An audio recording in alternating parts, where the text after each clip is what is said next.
Hi, I'm Garmbreak1, and I'm here today with Tate Currysmith. How's it going? Good. Thanks for having me back. I'm excited to dive a little bit deeper into Fight Item Run with you. Oh, me too. I am very much looking forward to hearing about the classes, so why don't you tell me a little bit about those? Sure. So the way the Fight Item Run works is there's a couple of different character options when you're building them out. The biggest is going to be the class. Class has a couple of different features to it. Um, it's got the flavor text that sets up who they are. It's got how it modifies the stats that you have. Four of them give a base +1. The other four give a +2 to one of your stats, but a -1 to another stat. So it kind of lets you measure whether you want to be like a rounded or a little bit more specialized character. Then you have a special ability that is a unique thing that your character can do.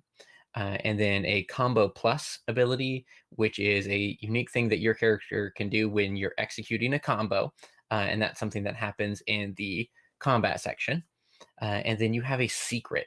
And the secret is a part of your character that you don't have to think too much about when you create the character, but a lot of other cutscenes are going to tie into it throughout the course of play.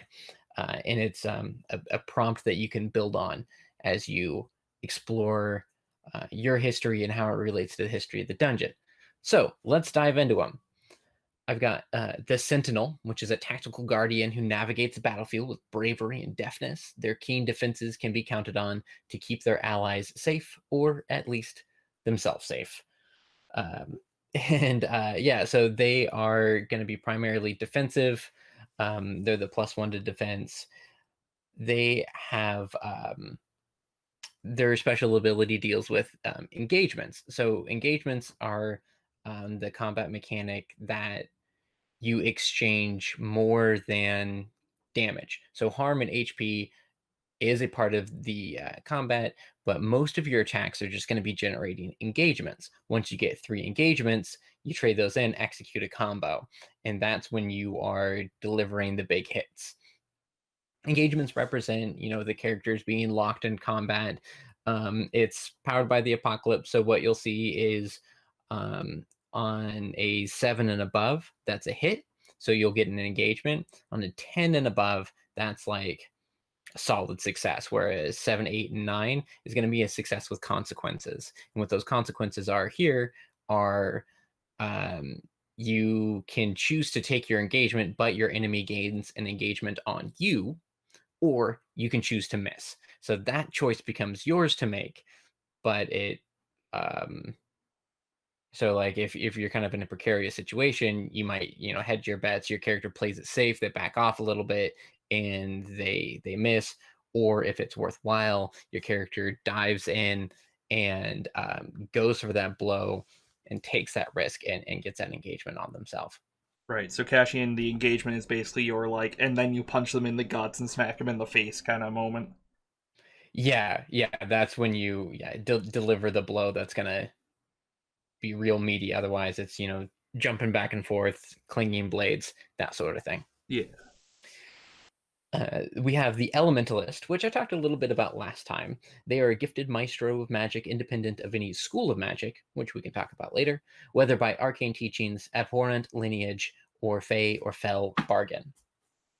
Now, these guys are neat because their special ability comes into what we were talking about last time with the um, crunchiness of flavor, where the flavor is mechanic is flavor. What they can do is tack on elemental keywords to their attacks and actions that they do, giving them the ability to do like a fiery attack or lightning attack, and they can play off those keywords there in the moment. And then their combo is going to be doing larger they get to throw a noun in there too, so they can do a fiery storm or freezing armor. They can execute something that is um, specifically like an elemental spell, which is nice because magic is otherwise a little bit harder to use, and we can talk about that when we get to school of magic. I realized I didn't actually say what the Sentinels get to do. So for that engagement, um, they can either choose to ignore an engagement that an enemy would gain on them, or they can take an engagement that an enemy would get on an ally instead. So they gain the engagement instead of the ally. So they're jumping in the way, they're putting their shield in there, and they're defending their the party. Nice. Yeah, the big like, brother, I shall take this blow for you. Ah, kind of Yeah, thing. yeah. Yeah. And like that's definitely a mechanic in some role playing games where the character literally just jumps in front and takes a blow instead. And I kind of wanted to represent that as the defender. So we have the Lancer, and they are a keen and fierce fighter, named not after the weapon they wield, but because of the deadly accuracy with which they wield it. So the Lancer is my homage to Freya from Final Fantasy. Oh, and then I blind. That's 8, right? She's the Dragoon. I'm not sure. She's like the rat face character with the giant spear. And her deal is like she jumps into the air and then she comes down. And very cool character. Like I said, haven't played. I haven't spent a whole lot of hours playing the games, but I've spent a lot of time seeing the games being played, and so I have a slightly different relationship with them in that way. But the Lancer is going to be your, lack of a better word, your DPS. They gain an extra engagement on a target whenever they would otherwise gain at least one. So most characters are doing an attack, gain an engagement, one attack, one engagement, 3 attacks, execute a combo. But the Lancer is powering through that. One attack, they get 2 engagements. Second attack, they've got 4. They trade 3 of those in for a combo in the next round. They still got 1 over. It's just 1 more attack. So they are really laying down the the pressure when it comes to combat. FF9 apparently as well. 9, okay. Yeah, yeah. 9 was the one that was kind of cartoony, and that had Yeah, it's got like a um giant kind of like a sai at the end of a stick more so than a trident. yeah. Yeah. And I think that character and the Dragoon class shows up in a couple of other games as well. I should probably play a Final Fantasy at some point. They're very long. Yeah, that's part of the reason I haven't. In my youth, I had the attention span. Not so much now. It takes me like a year to get through, a 12-episode anime series. Yeah, it's hard. Right, so that's the Lancer. Yeah. Sorry, I was briefly meddling with my It's all good. settings because I'm very washed out right now, but that's fine. That's fine. You're here for the game, not for my face. So Both then are we have good. then we have the collector. Sharp eyes, quick fingers, and a mental library of all things useful and valuable are the collector's tools of the trade.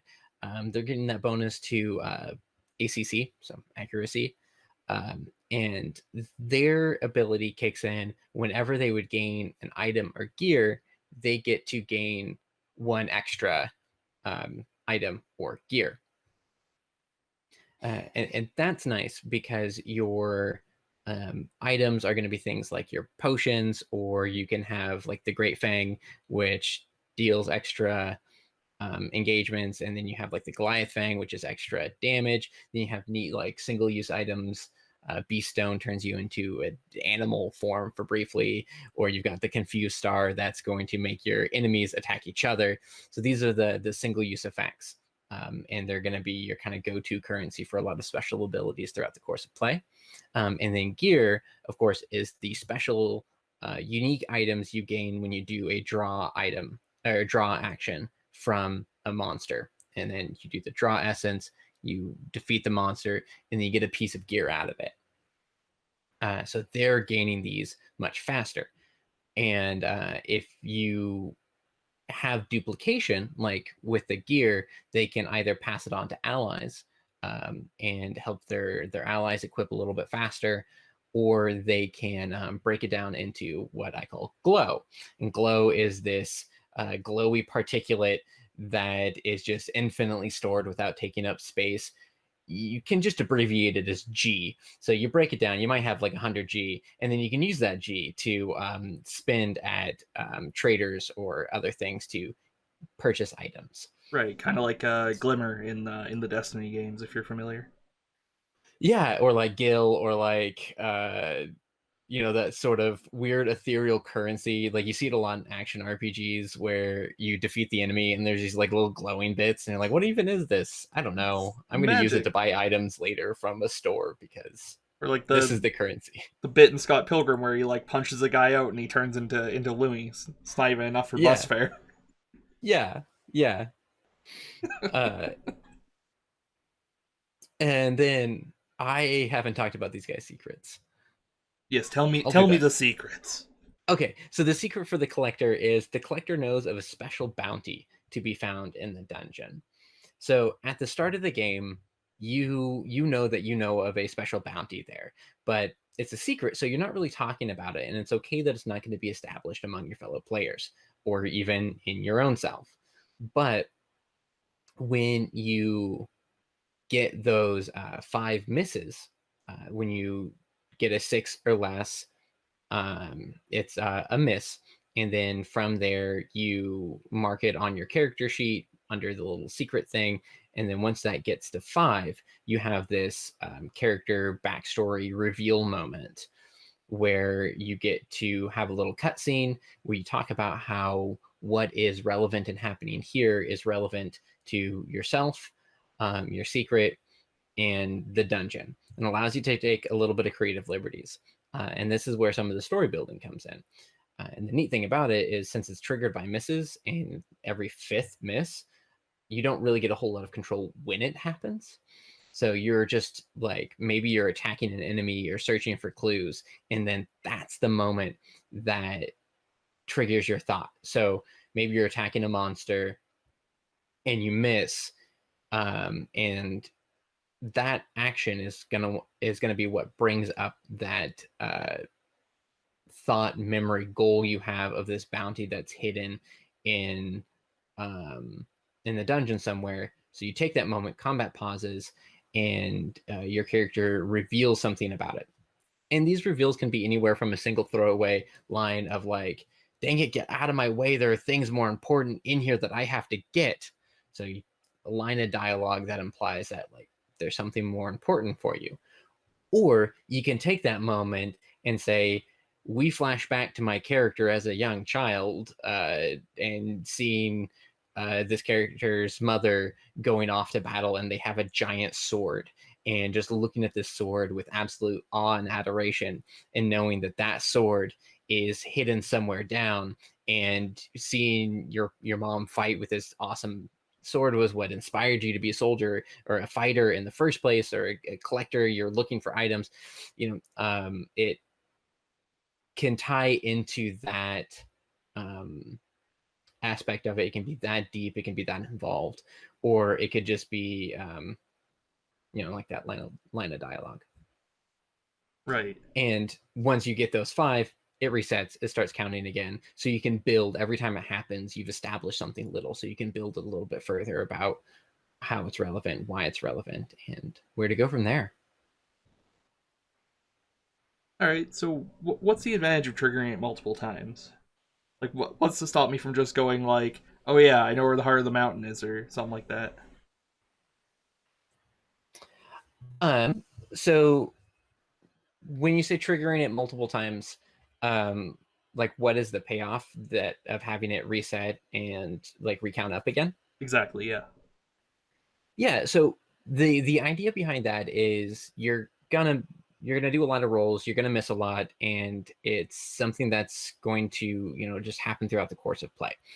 Um, when you first fill up that 5 mark, um, you might not be very far in the dungeon, might not have revealed. I mean, somebody's going to be the first to do it, so they don't know anything about anybody else's secrets. Maybe they haven't done a lot of the other moves that allow you to um, explore and interject more plot into the story. So you're kind of left with something a little bit open. So yes, you definitely could say, um, you try to steal from the monster. You try to do like the search for item. You fail, you can't find anything, and you slam your hands down on the ground. You're like, dang it, I need to find the heart of the mountain. It's the secret bounty that is here and is buried deep, deep underground. And I need to get there to get that item, and it looks like a red crystal in the shape of a heart, and it's through 7 more layers of like you can say all of that, and that's fine. Because if you've thought about it, then yeah, you can do your big reveal up front, um, but then it clears out, and then the next time it fills up, well, what else is new? Like, what else is standing between you and this red heart? Why haven't you gotten it yet? What's another, like, why do you want the red heart? Why do other monsters here want the red heart? Why is it in the dungeon? What does the dungeon care about it? Is it circumstantial? Like, what did your ancestors help make it? So there's always more to build. And it also gives your other players the opportunity to build off your secret. So if you lay that out super heavy ahead of time, and then we've got the um, Lancer who knows of a legendary weapon that has been lost to the ages somewhere within the dungeon. They might know that the heart of the dungeon is actually a great weapon, and used in the right hands, it's like this powerful um, beam shooter thing. And now they are adding on to your secret in a way that you didn't know, because you're making it up as you go along. And then the Elementalist knows of a bizarre phenomenon that only occurs within the dungeon. And so they know of when these clouds form bright glowing red and rain down healing crystal, like liquid crystals, because of this heart. And it allows everybody to build and build and build. So that's kind of the advantage of letting it reset. So even if all you can think of at the time is like, oh, I can't wait to get this thing that I know about, or if you have this full monologue, um, there's always room to grow and build the story together, and that's kind of the beauty of the play to find out. Right. So the secrets are less about any kind of mechanical advantage and more about like, here is a moment to, come up with a thing for the story along these lines. Yeah, and I guess if you were to say something like you miss and you're like, darn it, why didn't I find this item that I know is in this room that we're in? And then like the next thing you're just like, I find my secret item, it's still going to reset on you.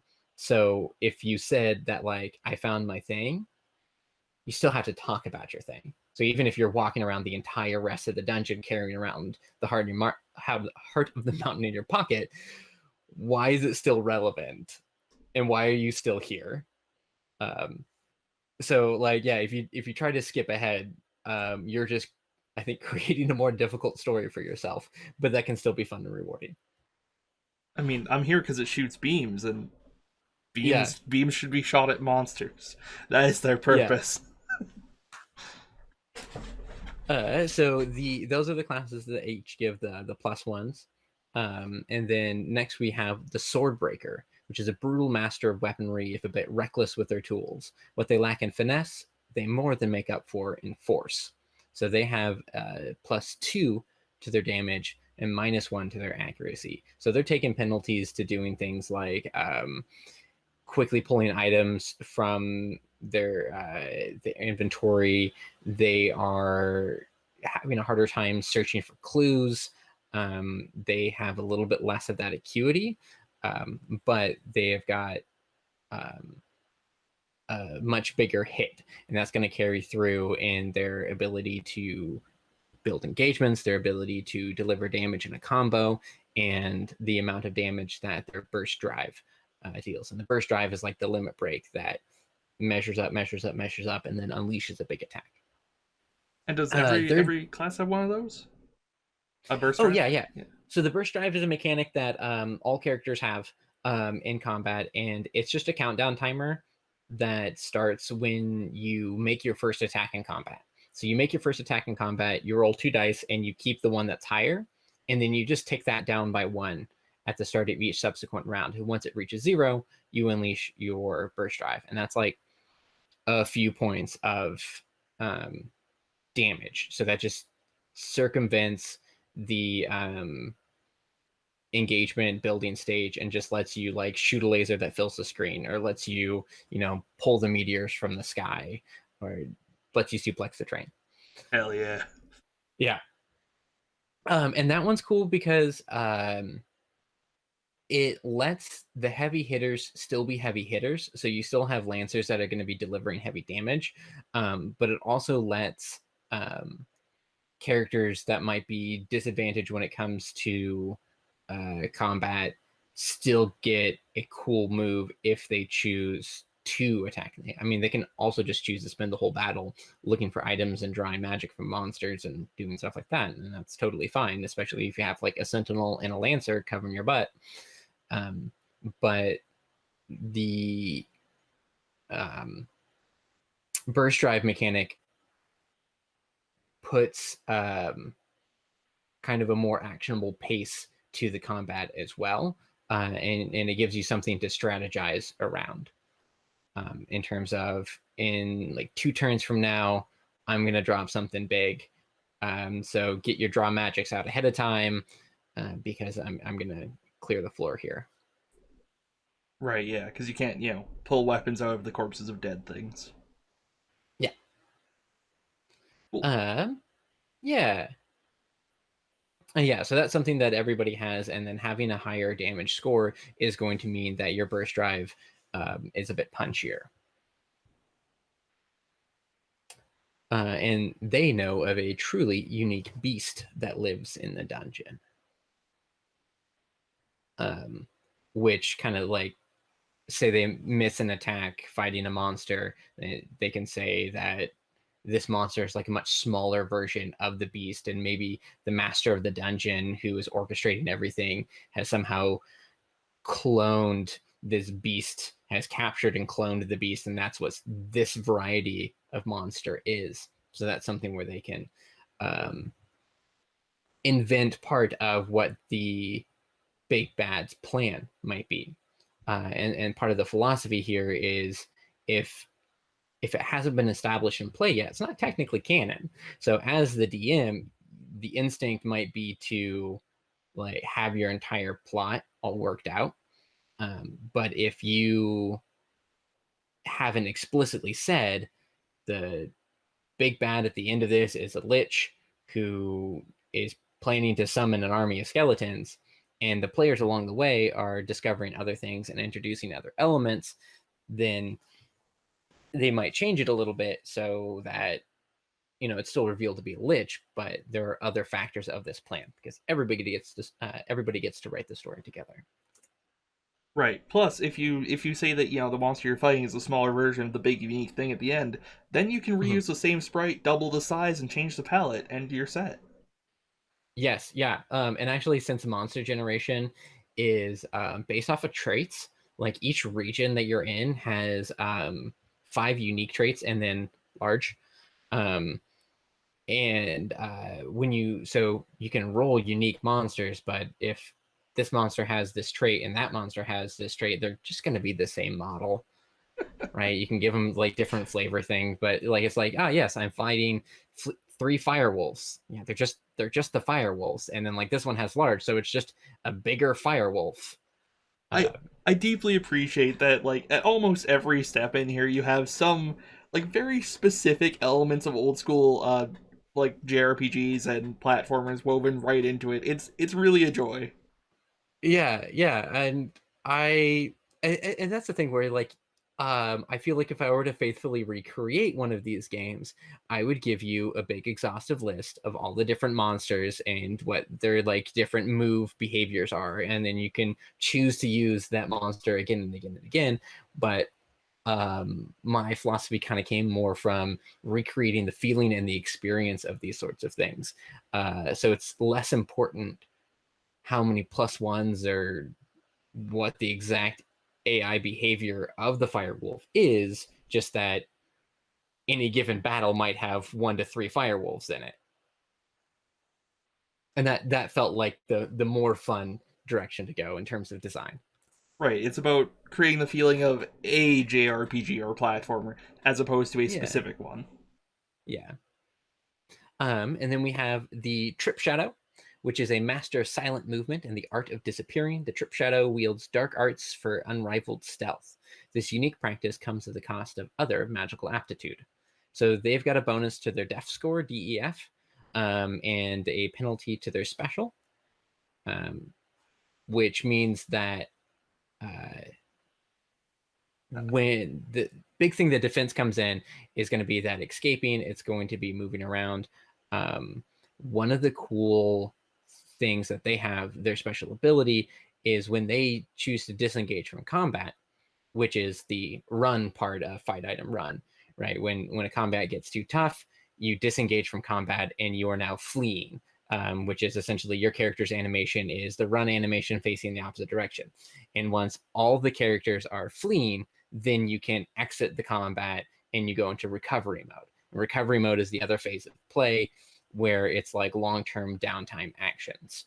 That's where you can train and study magic. That's where you might interact with NPCs like merchants or sages to learn secrets and that sort of thing.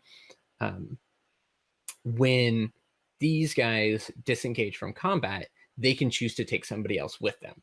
So they're really good at getting folks out of dodge. Right, which might allow, somebody to get one more hit in and then be taken by the Trip Shadow or that kind of thing.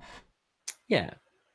Cool. Uh, and then the last one that I have, which I will include the caveat, this is probably still name pending. They were originally called something else, but then when they got tweaked through playtesting, their ability ended up morphing a little bit farther away from what their flavor was. So right now they're called the Etherean, and they are blessed by. Um, oh, do I need to change their flavor text too? Anyway, so the Etherean channels the magical power to aid and boost those around them and to kind of read the flow of fate pretty much. They're originally the diviner, and they kind of became a little bit more of a white mage class. So the clairvoyant aspect to them kind of took a little backseat. This is a fun little Behind the peek into scenes. the dev room. Yeah, Yeah. yeah. I love that kind of Um, stuff. but yeah, so one of their go-to ability is that they can use their action to meditate, and then they give a +2 to any single action either that they will take or any other ally is going to take. So it puts them in that strong support class role where they can aid others or give themselves a boost if they're going to do something cool next turn. And I did bring up recovery after last time because they don't have the combo plus move. So everybody else has a combo plus ability, which is when they execute a combo, there's one extra cool option that they get to do.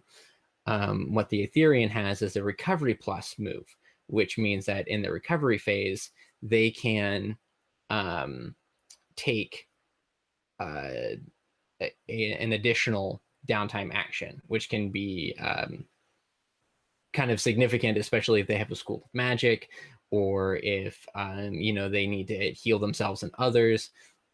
Having that extra downtime action before going back into the fray can be pretty beneficial, but that means that their strength is lying just outside of combat, so it puts them into that pretty support role. That's cool. I like that. Yeah, and then on the Kickstarter there are 4 pledges. I think as of this time there's still that one left open, so get it if you want it, where you can help design an additional class. So in the final version, there's going to be 4 more classes that are going to be co-created by backers. and I have no idea what they're going to be, and I'm super excited about it. I'm going to work with them so it's balanced against the existing classes. Like, I don't want them all to just be like +2 damage, +2 damage, +2 damage. Like, that's I'm gonna have to draw some lines in there, but I'm really excited for the flavor that other folks will be able to bring into this, because I don't know, that's the exciting part of collaboration, and like the whole play to find out part is like I can't think of everything all on my own. Like, I am but one man. Yeah, collaboration Uh, kicks ass, man. It's one of the best things about this entire kind of hobby. I've seen things people have built in a basement entirely by themselves with no input from the outside world, and generally they're not great. yeah, so Thinking it's of nice to share, and yeah, think of one I'm really really specific excited thing. about. I'm not gonna name it here, but yeah. Okay, so there is one specific thing that you have seen one person build alone in a basement, and you are sworn to secrecy. That's kind of terrifying. Garm, blink twice if you've seen the horrors beyond. Like, No, if you. I think there's a 1D4chan article about it, but I don't remember the name of it offhand. Um, That's funny. it's yeah, I'll shoot you the link later. It sure is something. It has specific rules for the gesture you use to roll the dice, and if you roll your dice invalidly, you lose your turn. This is a serious that game. that's fun. Yep. That is, there's a place for different design philosophies. Um, I play fast and loose with my stuff. Like, in the introduction section of Fight Item Run, there is a part where I talk about like the themes and stuff of the game. One of the sections is literally called Rules a la carte, and it says, I have designed this game to be played a certain way, and I invite you to play it that way. But it's your table.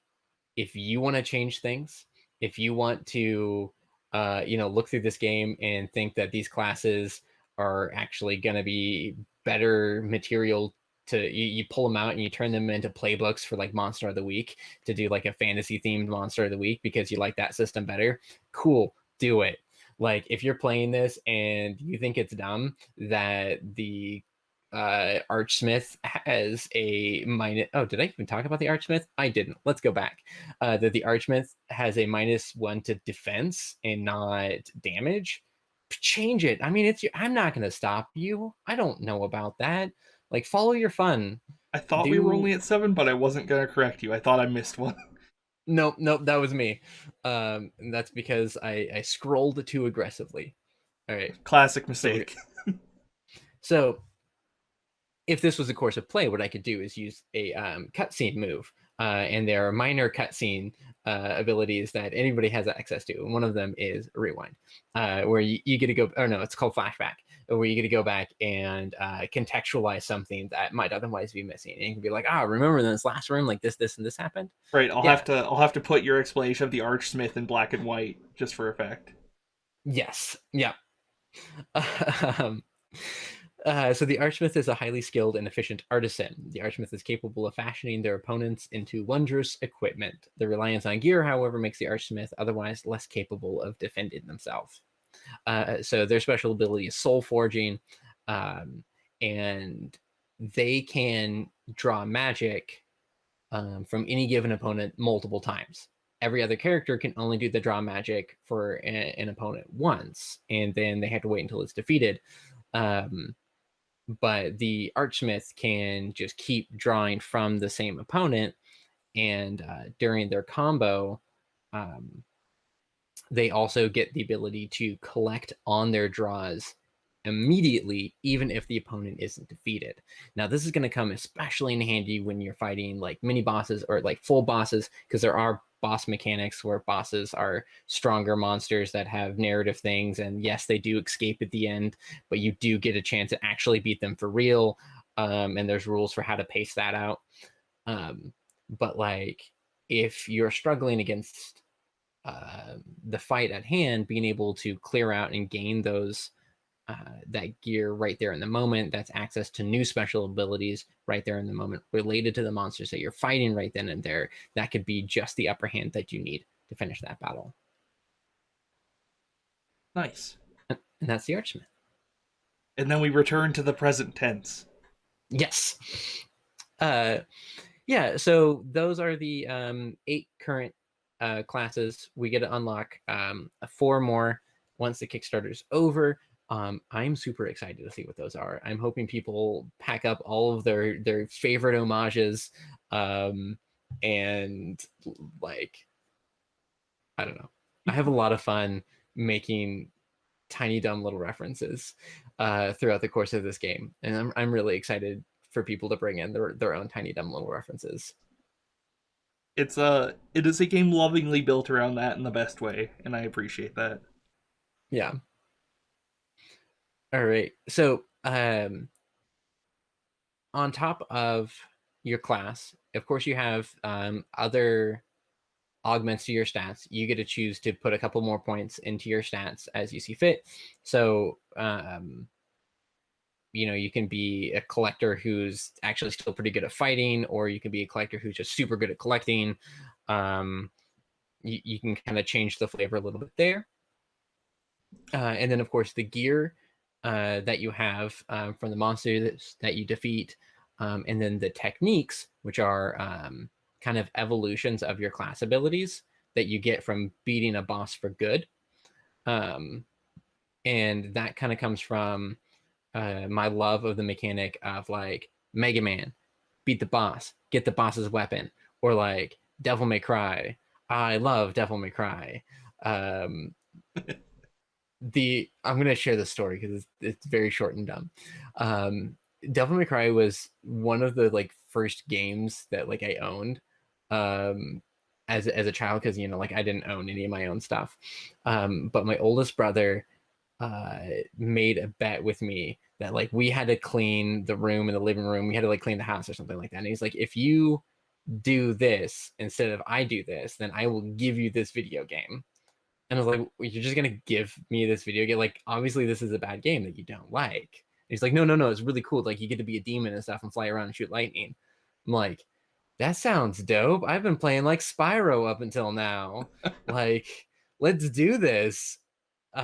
So like I clean the room and like I go home and I play Devil May Cry, and I fall in love with what action hack and slash games can be.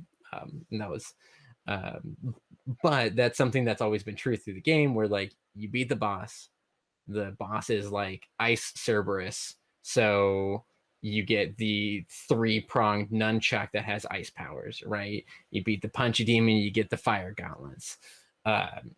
And that, oh God, it speaks to me. I don't know what it is, but that mechanic, it's something that I knew it had to exist in this game.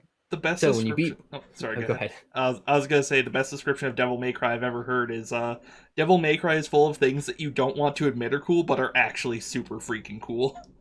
Yes. God, what is zero punctuation? Is that a thing that people still watch? I don't know.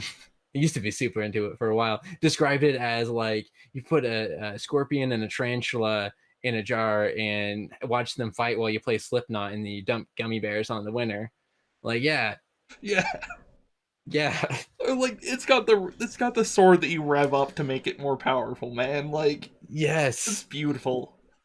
Well, like, and I do appreciate that in the later games, they just lean super heavy into that. And I think there's something to be said about a video game that like knows what it's good at, and it doesn't take itself too seriously, or it takes seriously the parts that make it fun and ridiculous, and you just kind of like lean into it. Yeah, like DMC has its DMC5 has its super ridiculous and goofy moments, but it also has like legitimate kind of adult themes of like responsibility and family and stuff. And I Yeah. think its ability to kind of balance those two aspects makes it a lot more mature than a lot of games that try to be mature by just being incredibly serious all the time.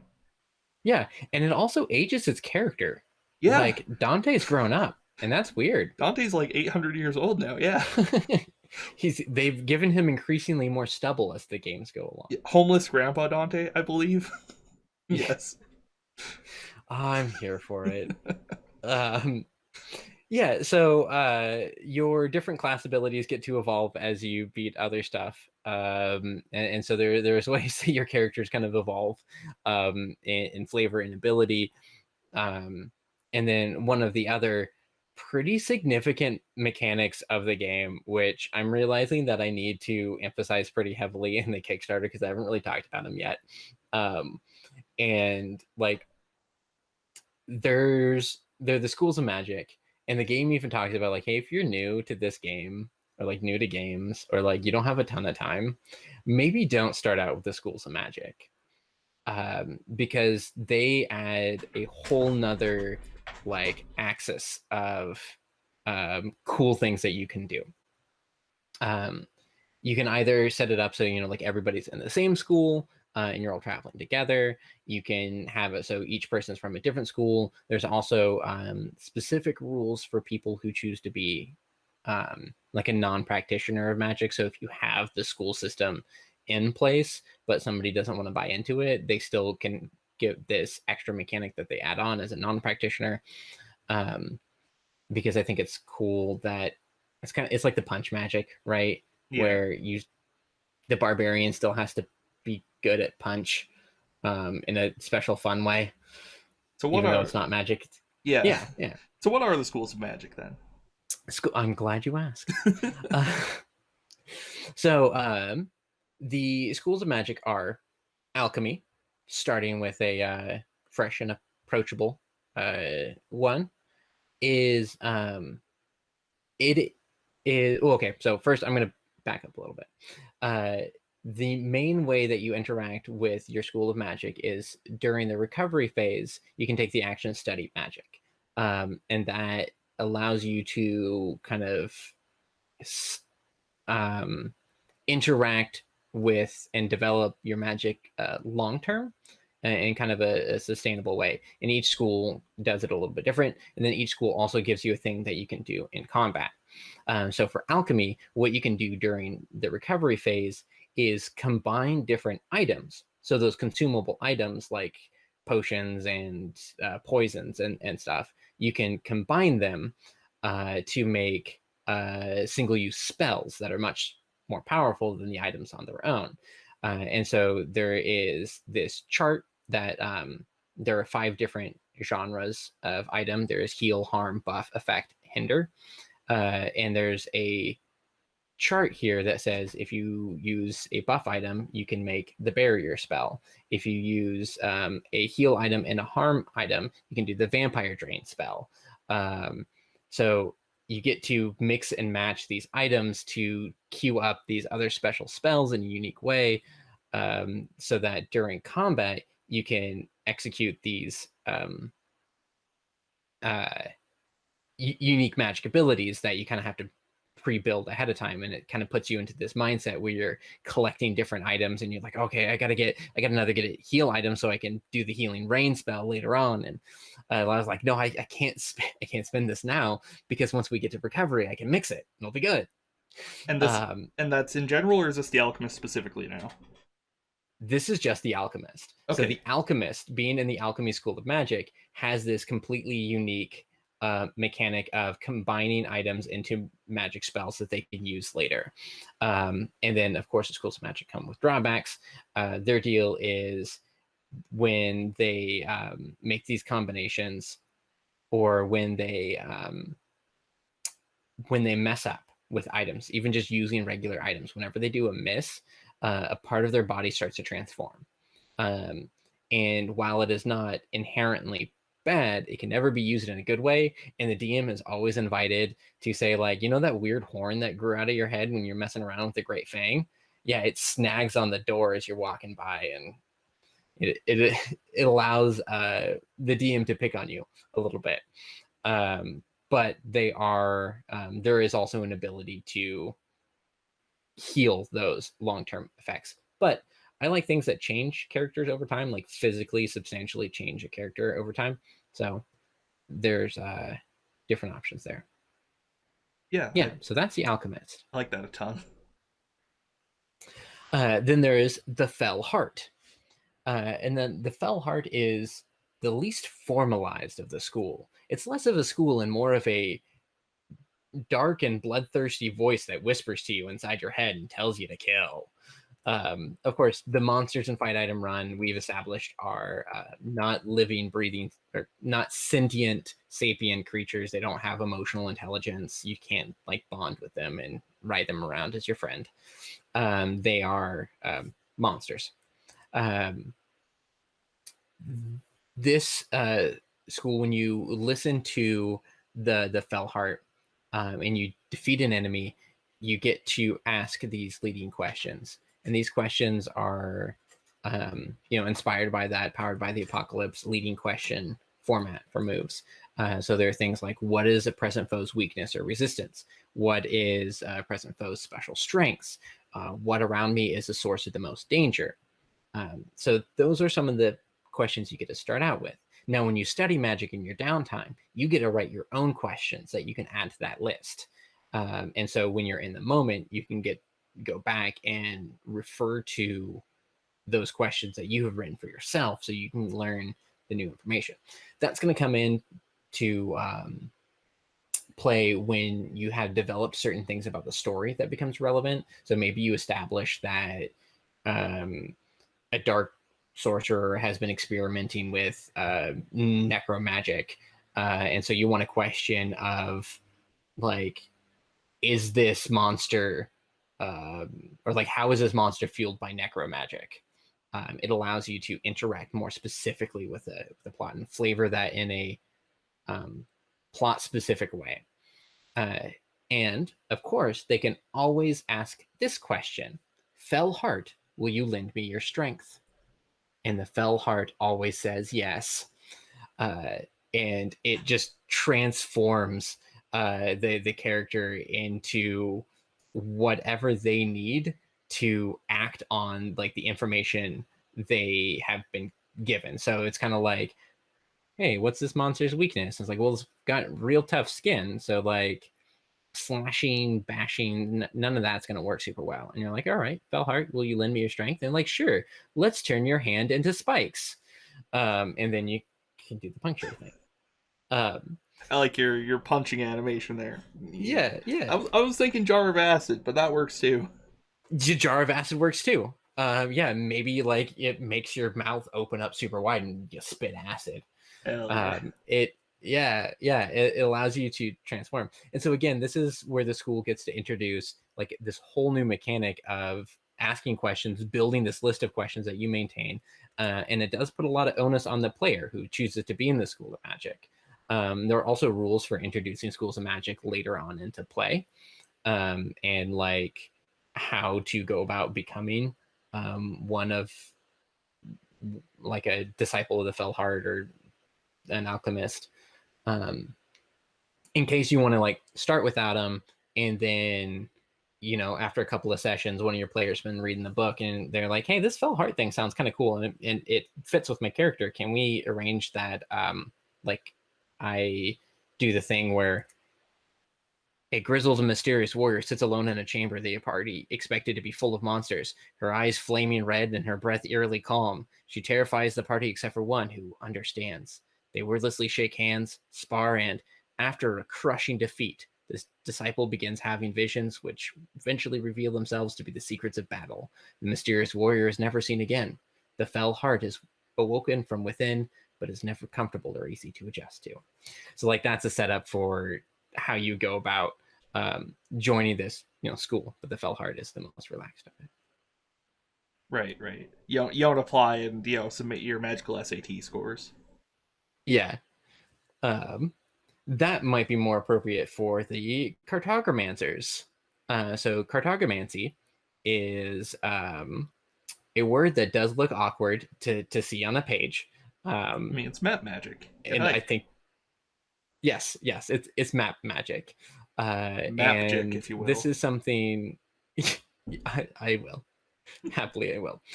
So they get the special action of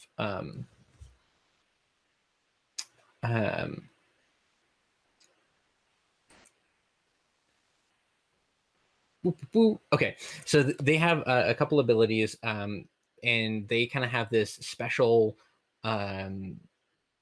physics bending, non-Euclidean way of navigating the dungeon a little bit better than anybody else. That also gives them ability to find more vacant chambers, which gives everybody that extra downtime action, which is similar to the Aetherian. But like if you also have an Aetherian in the party, or if this person's an Aetherian, like you get 4 of those downtime actions. It can compound in an interesting way.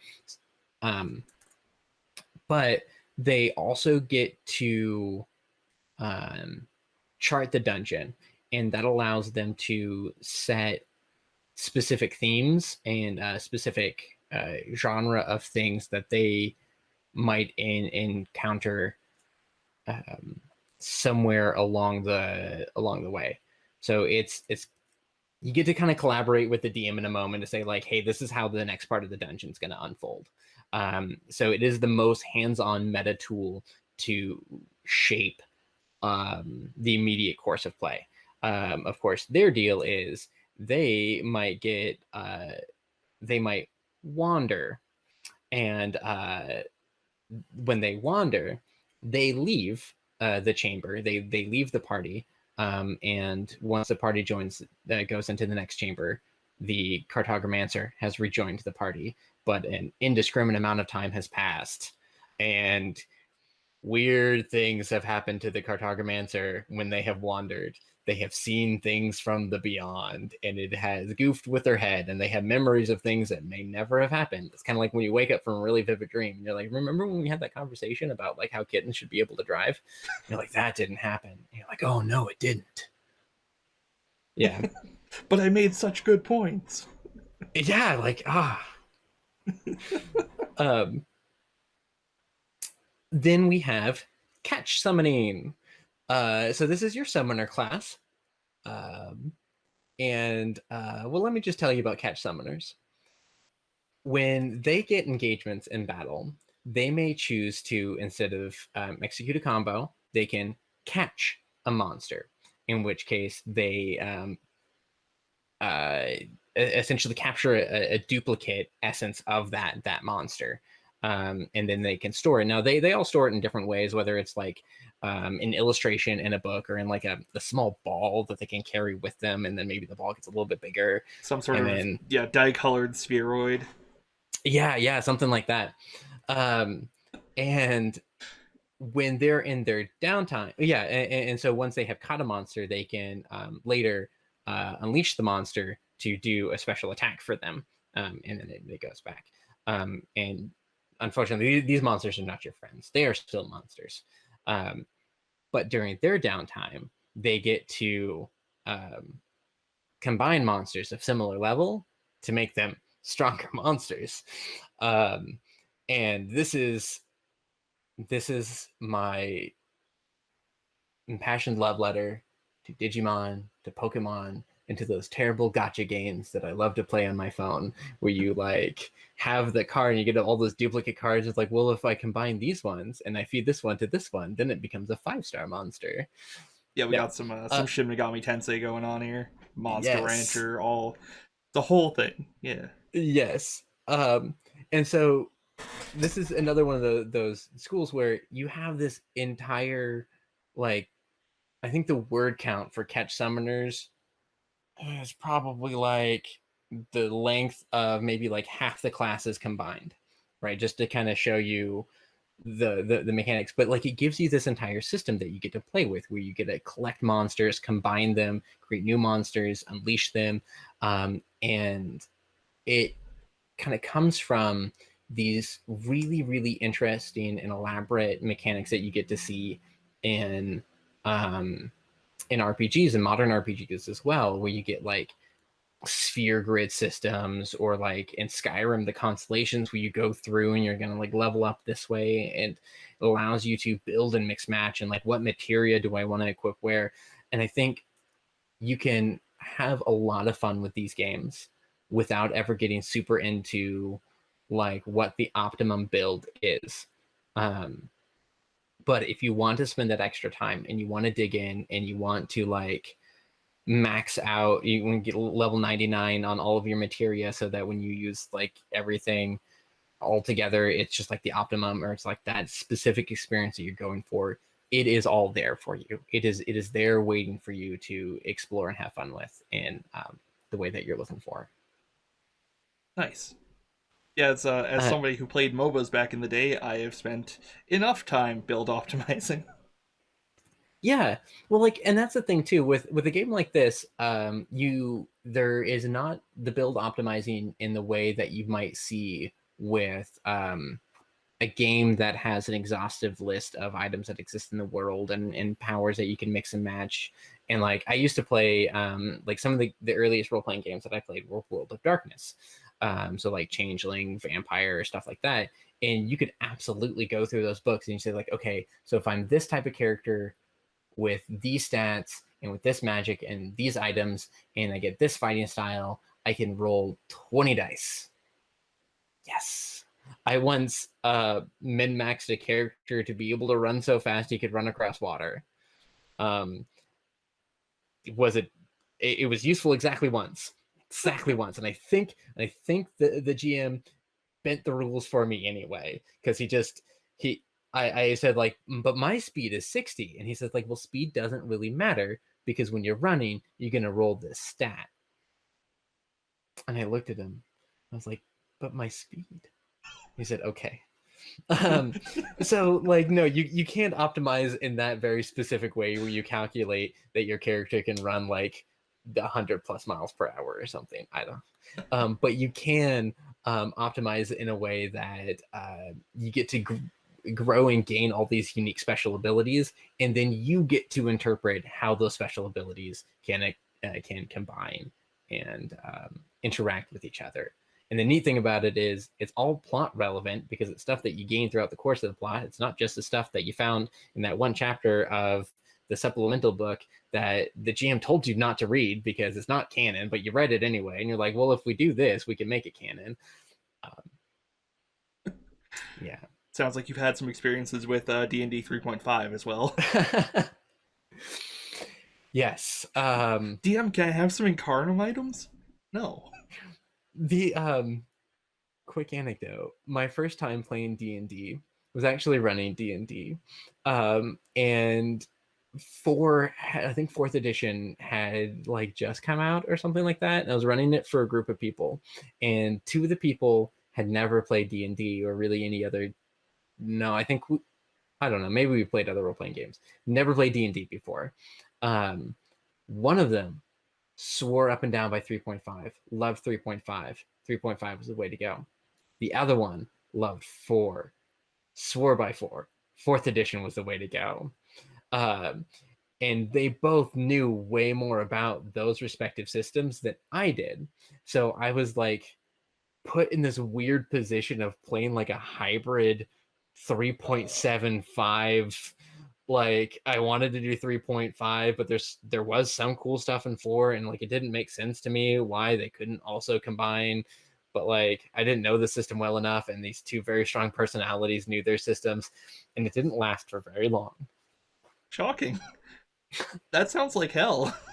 It was. I played a little bit of 4. Not my favorite. I'll say that much. Yeah, I've heard some really good defenses of it. Like when you play it as like a tactical battle game, like apparently that's what it does best. Yeah.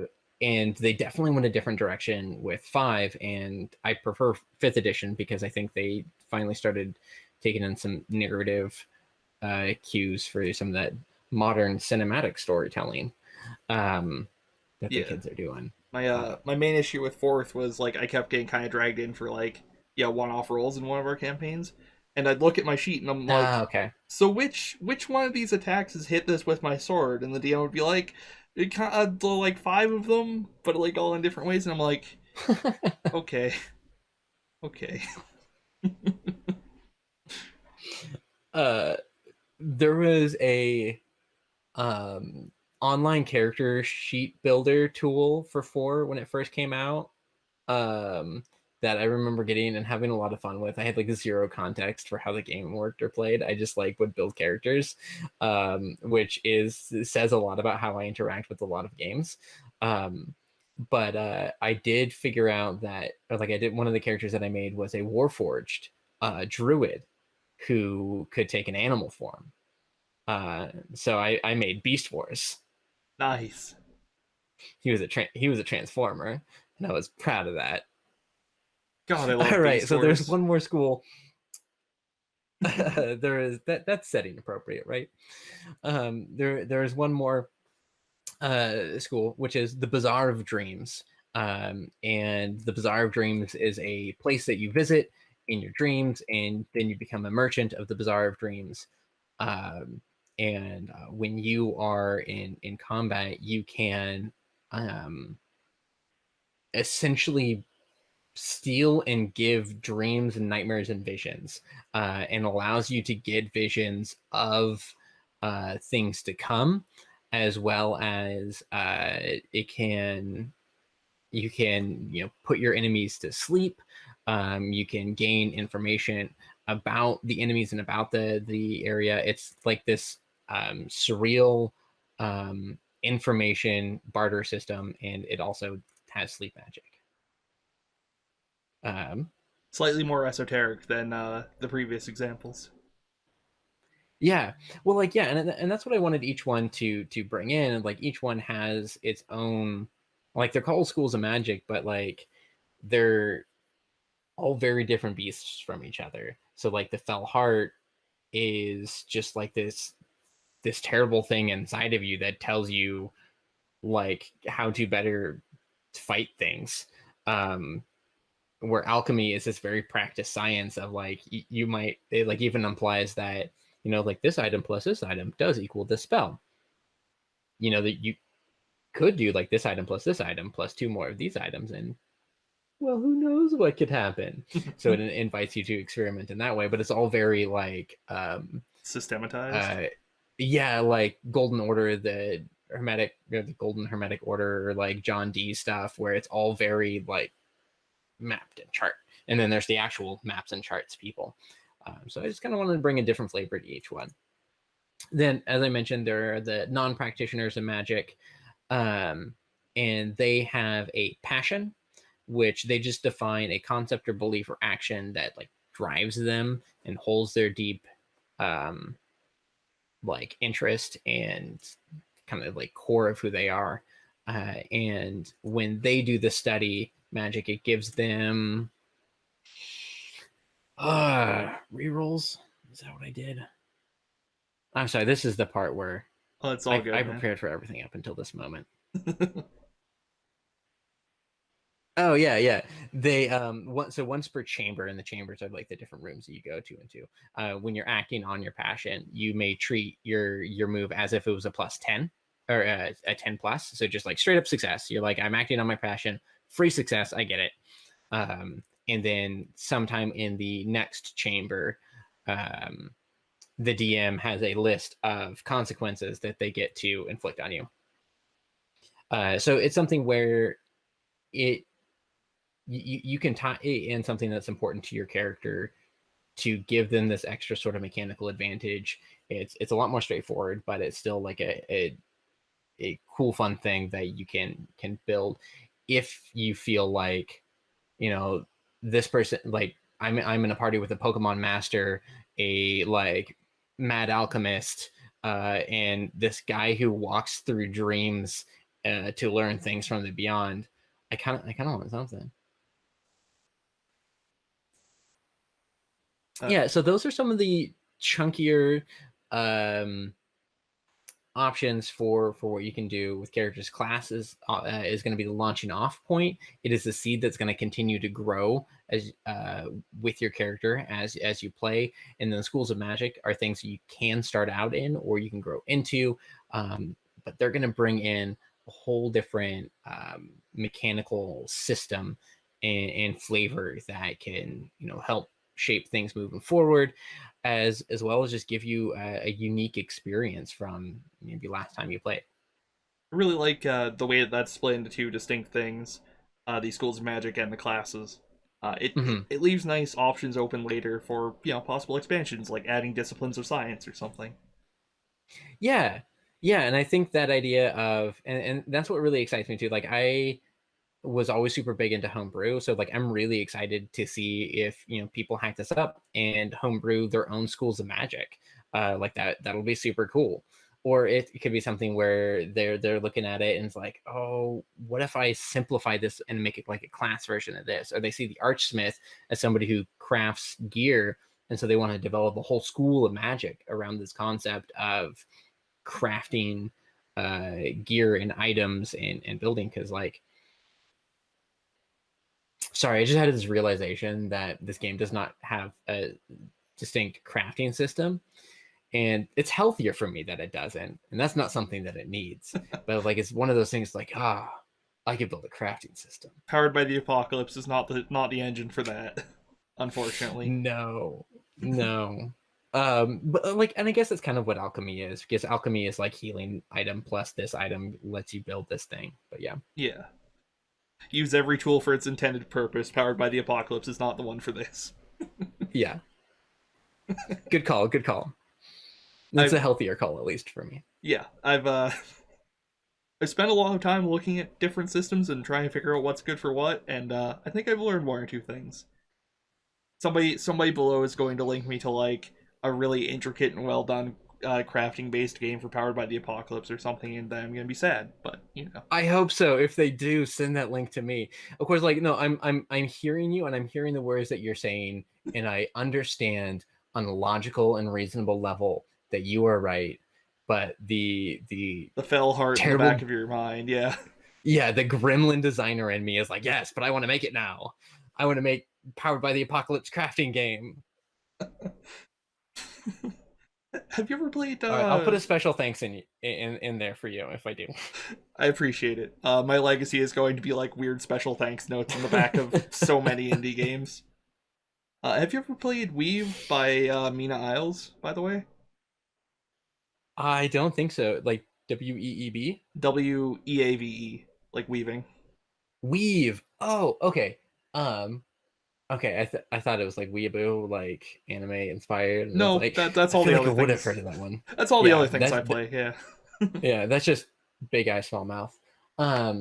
Yeah. So I have Weave. I'm looking at the box of it right there. I have not gotten a chance to play it yet. I think there was like one or two times that we were going to, but like we couldn't, like not everybody could download the app, and we ended up doing something else. But right. There are two games. There are two games called Weave, and that's the other one. Oh, that's the other one. Okay, yes. Then I don't know which one you're talking about. Weave by Mina Isles is a game where you play traveling magical tailors. Learning about the cultures of the areas that you go to and trying to understand and not necessarily solve, but like comprehend the problems of the area, and then using that knowledge to build like replicas of the garments of the area to help show your understanding of it. It's super cool. That does sound very cool. Oh, it was a Game Chef game. Yes, it was. It's we've run it a few times. It's fun. I thought I should bring that up. Yeah, that sounds cool. I would definitely play this Weave. That's super cool. Yeah, I miss Game Chef. I did a couple of them. None of those games ever went anywhere, but like that's totally fine.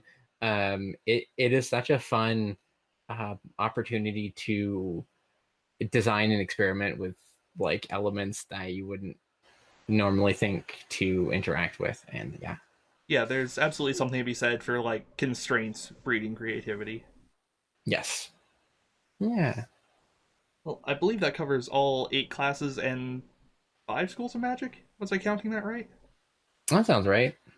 For a total of like 20 combinations. 1. Nope, that's not math. 40 2, combinations. 3, 4, 5. Yeah, and then the non-practitioner. The non-practitioner, yes. So what makes a non-practitioner cool? Oh yeah, so the non-practitioners, they have the passion, which they get to identify for themselves.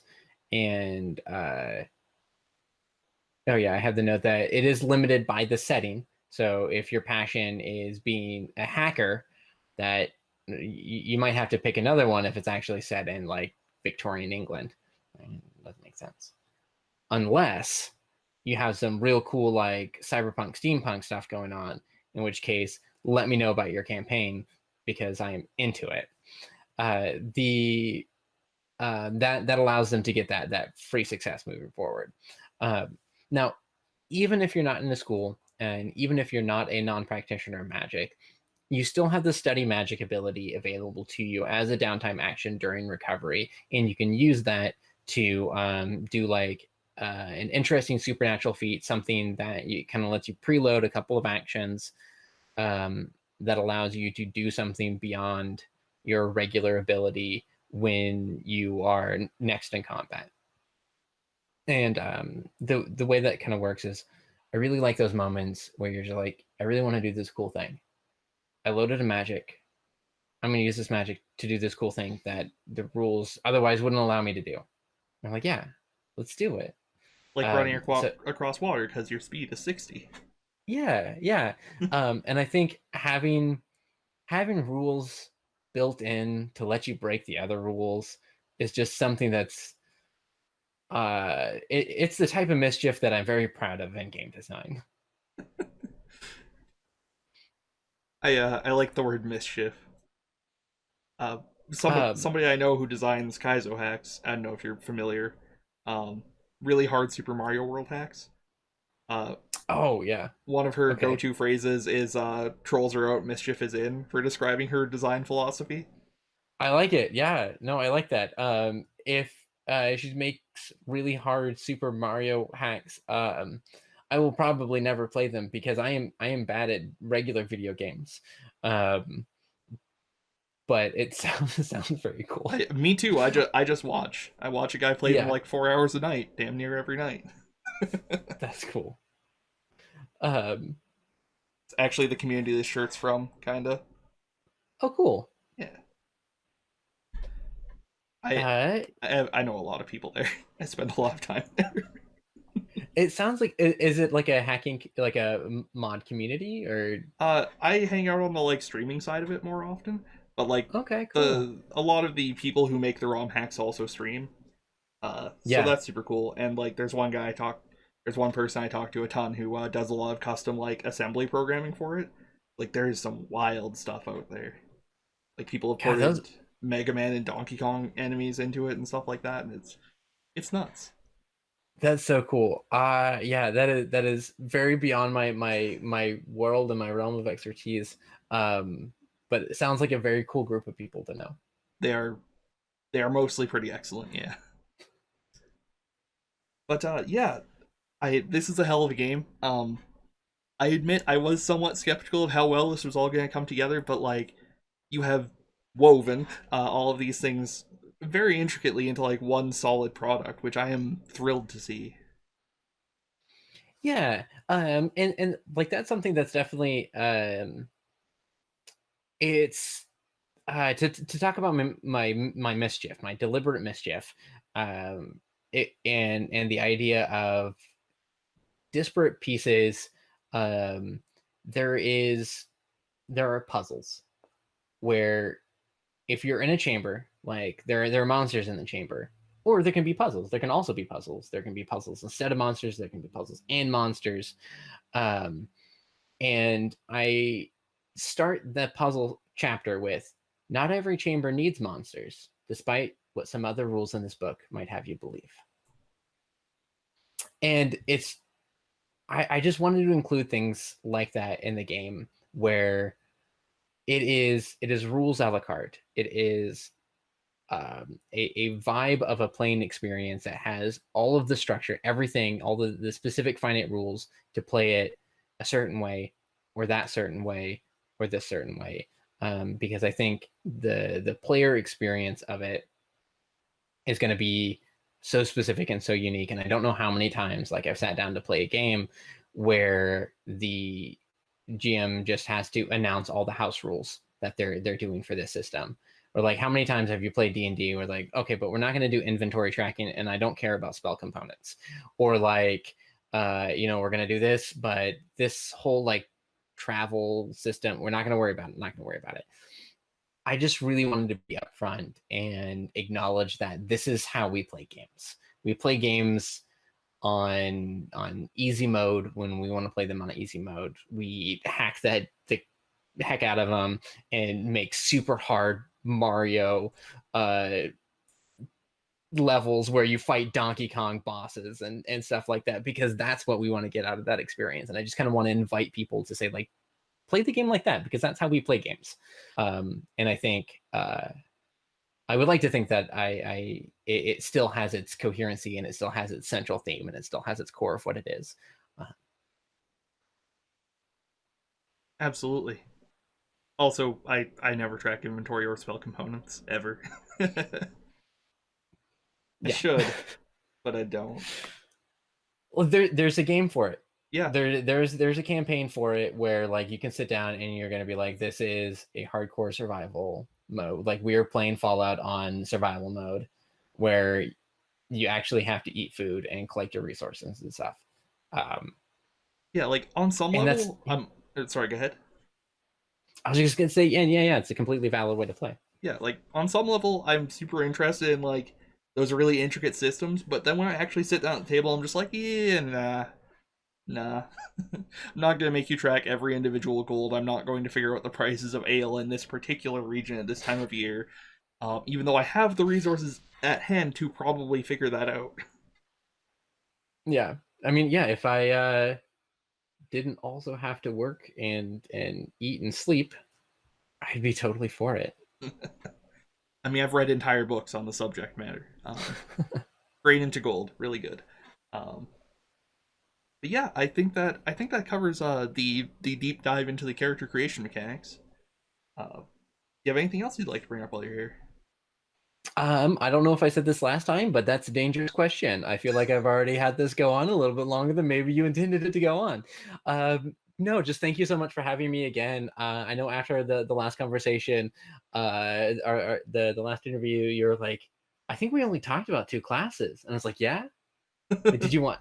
Oh, you wanted to know about the game? Okay, yes. Let's talk about that. So I am really happy that we were able to jump back into it, do a little bit more deep dive. I have had a blast, and I'm just real thankful that you brought me back to talk more. Well, Don't let me talk anymore. well, I'm thankful you came back, and I shan't ask you any further questions. It's been lovely talking to you, Tay, both times. I think you now have the record for like most minutes in an interview with me, so congratulations. All right, cool. Probably highest word count too. I'm a babbler. It's entirely possible. Um, and yeah, for those of you watching at home, have a good night again.